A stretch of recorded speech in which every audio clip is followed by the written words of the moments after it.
Hey everyone, welcome to Unboxing Hiver. In this video, we're going to explore the Jira Hiver integration and see how Hiver brings key Jira tasks and related data right into your workspace, so your team isn't jumping between tabs just to answer one customer email. Let's get started. Head over to the Hiver admin panel. Then go to Apps. This is the central place where you can discover, connect, and manage all your integrations. Let me show you how easily you can set up Jira. Click on the Jira app. Review the capabilities of the Jira Hiver integration, and when you're ready, click Start Setup. Next, click to authenticate. In the new tab that opens, authorize the permissions requested, then wait for confirmation of a successful connection. In the Setup tab, select the shared inboxes and user roles that should have access to Jira data. Once you save and enable it, your app setup is complete.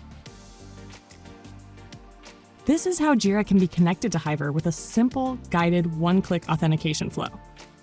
Now let's look at how you actually use Jira inside Hiver. When responding to an email in Hiver, your team can create new Jira issues directly from Hiver. Click the plus icon, select Create Jira Issue, add the details, and click Create. Going forward, you'll be able to view all past Jira issues for a customer right from the sidebar, including the summary, description, project, issue type, and status.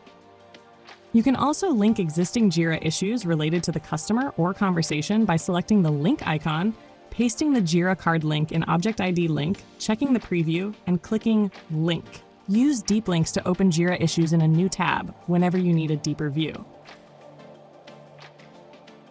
So that's Jira inside Hiver, enabling your team to spend less time creating tasks and hunting for information and more time helping customers. Thanks for watching.